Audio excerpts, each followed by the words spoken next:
Alors, c'est un drôle de métier cinéaste, surtout en France, où si on veut tourner, il faut écrire ses films, on passe plus de temps à rêver ces films qu'à les fabriquer. Bonjour Isabelle. Bonjour. Alors votre film Lutine, c'est votre deuxième long métrage.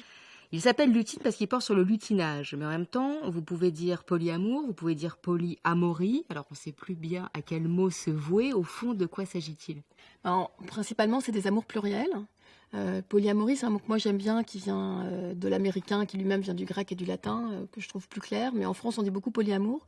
C'est joli parce qu'il y a le mot amour, mais justement, c'est pas très clair parce qu'il y a le mot amour. Donc voilà, c'est aussi pour ça que j'ai choisi d'appeler mon film Lutine, d'après le mot lutinage, inventé par Françoise Saint-Père.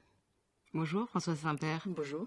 Alors vous, ça fait 40 ans que vous vivez le polyamour dans Oui. votre couple, vous avez même écrit des livres. C'est un concept, c'est un mode de vie, c'est un modèle? Ça n'est pas un modèle destiné à se substituer à un autre. Tous les gens ne vont pas quitter la monogamie pour devenir polyamoureux.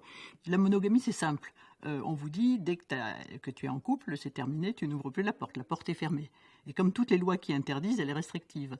Le polyamour ou le lutinage, ça veut dire on laisse la porte ouverte, mais on n'est pas forcé de franchir la porte tous les jours non plus. C'est à chacun d'inventer ça en fonction de ce qui se passe dans sa vie. Le polyamour ouvre le champ des possibles, dit Françoise Saint-Père. Isabelle, en même temps, quand on voit que votre film a été autoproduit, on peut se demander si le sujet ne ferme pas la porte de la production.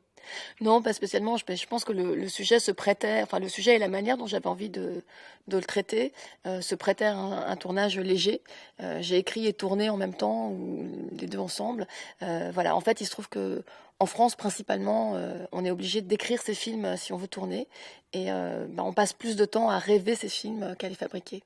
Voilà. Et le cinéma, c'est un métier d'artisan, et c'est pas en rêvant ces films qu'on apprend à les faire, c'est en les faisant.